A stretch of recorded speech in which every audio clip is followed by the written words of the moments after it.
Welcome back to our channel. So we are heading out tonight to pick up some food for the kids, and we had to pull over for a baby nursing break. And so Jason and I are wanting to do videos once a week where we chat with you because we just enjoy doing that. So we might do Q&As, or we might do a favorite things video. I don't know. Here we are. So while we were leaving, you're being really silly, Lydia. While we were out together alone with less people, we thought this would be a good time to pull out the camera and tell you what Jason did last week. Because in several of my videos, I mentioned that he was gone, and quite a few of you asked me where he was and what he was doing. He came back with a 5-gallon bucket of honey. Yeah, so they called me back into the Special Forces, and no. So basically, I got some bees from a couple that are now good friends with us, or with me. I haven't met Julie at all, actually. But they're just a wonderful couple who love the Lord and has a ministry where basically they would help people who were struggling with addictions or had a tough time, or maybe even like physical or mental issues that they're dealing with. Can you turn that on? It's gonna just drive me crazy. Okay. We're gonna have to roll down the window because it's gonna get warm. Yeah. Okay. Thanks. So, anyway, they're moving from a town that's about an hour from us in Illinois all the way down to Arkansas, Shoals, Arkansas, which is right there on the White River. It's a beautiful retirement community area, beautiful lake, and so he's moving from like 14 acres down to 1 acre. Now we have the motorcycle brigade. Right. I mean, we just can't win. They'll either stick with us or they won't. I mean, that's kind of how it is. Right. So, honestly, it was a good 3-day run. So Wednesday, me, Silas, and Leo went to the office, which was also kind of an interesting week for the office. They had a conference down in Nashville, and so I was covering the phones and grabbing mail. It was a crazy week. It was a very intense week, and this all comes after Friday, where I was cutting some of the hay for everything has a story, and I apologize if you're not a story person, but if you're not watching and you don't want to hear our story, right, whatever, you're watching, whatever. Anyway, so I was cutting the hay down that was left by the guy that was haying the field for our neighbor, who has allowed us to use part of the pasture. That was a little bit of a situation, but in the long run, I got it down, and while I was rushing around trying to do this on a Friday, I just felt like the Holy Spirit reminded me again of like a Dallas Willard quote, and I'm not going to get it right 100%, but ultimately somebody came up to me and said, hey, what's the most important thing about Christianity or your relationship with God? And he said, ruthlessly eliminate hurry out of your schedule. Yeah. And this is something that we know to be vital and important. Yeah. And yet our nature as do-it type people. We've been hurrying. We have been hurrying a lot. We've been in a long run of rush. Yep. Really, since he's been born, I feel like. And so last week was kind of like the straw on the camel's back for rushing. I mean, you did this whole cutting thing on Friday.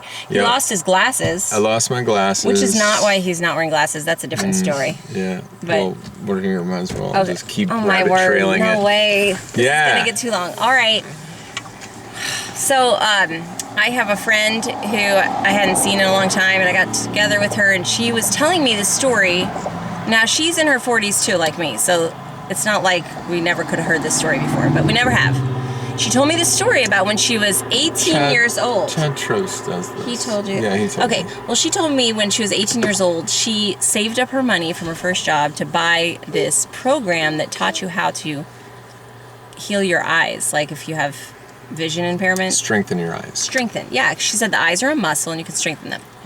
Anyway, long story short, she told me these exercises that you do.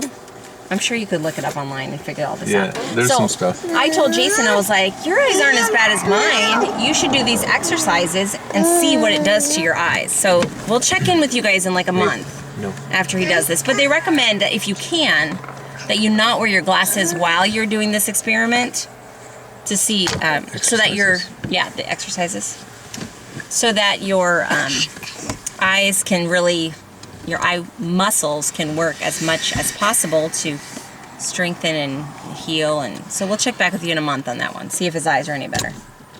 Well, I already had felt, so when I had put my glasses on after the fact, and I don't know, there may be some scientific stuff that you guys might know, but I was already noticing that the prescription wasn't, like my eyes were not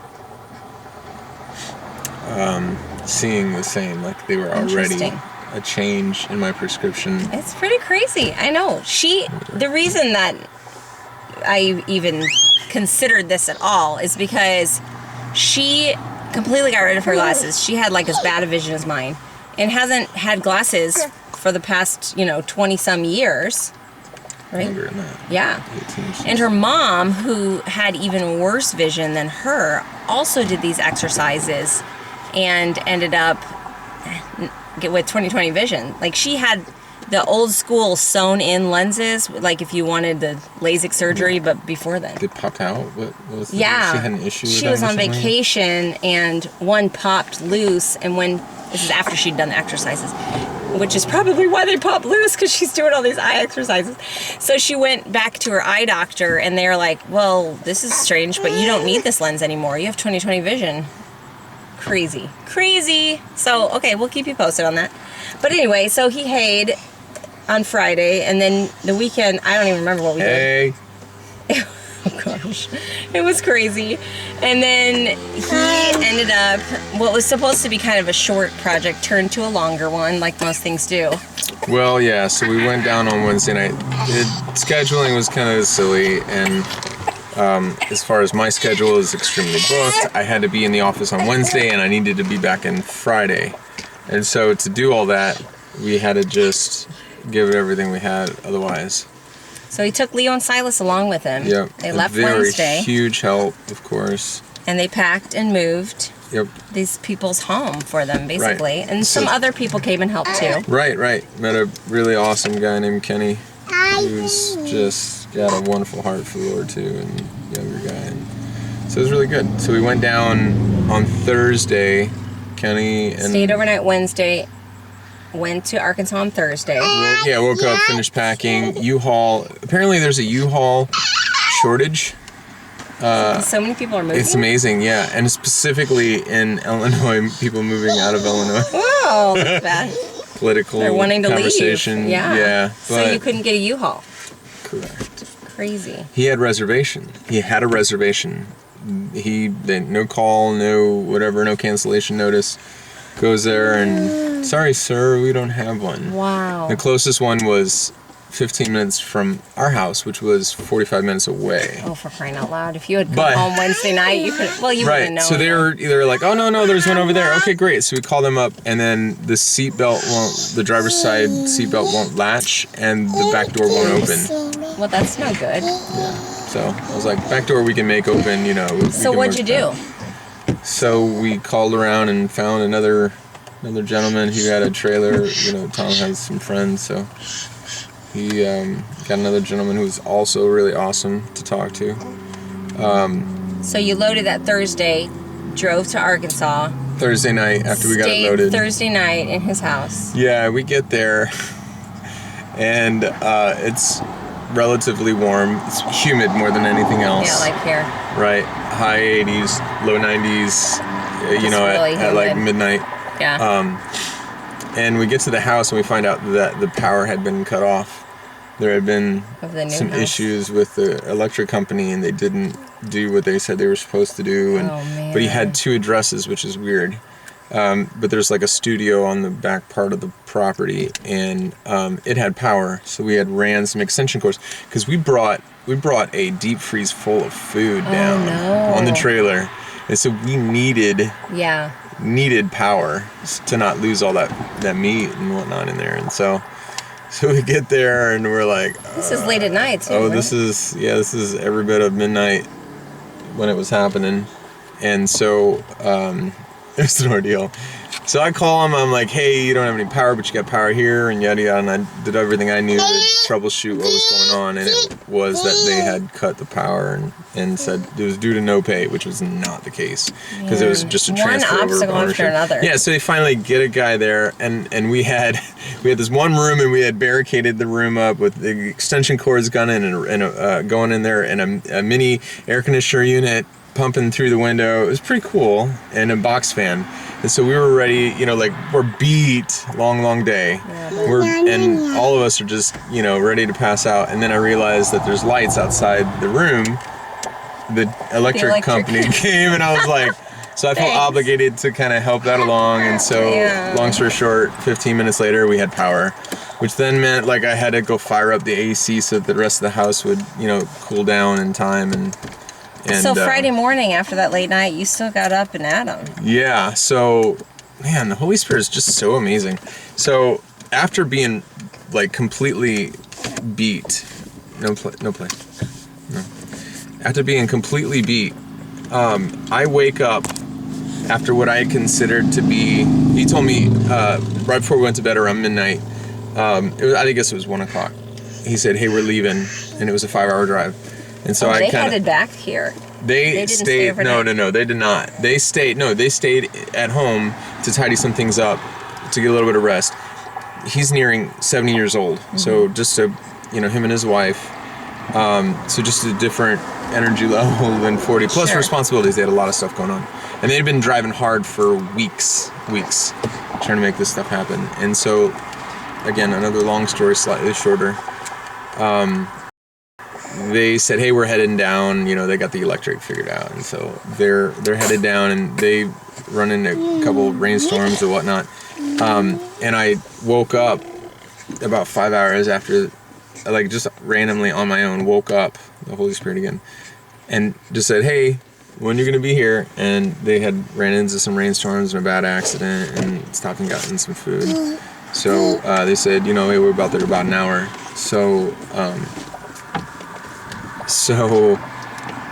I said, that was they responded. I fell asleep again and woke up 15 minutes later, saw the text response, and, figured out, okay, set a timer for 30 minutes.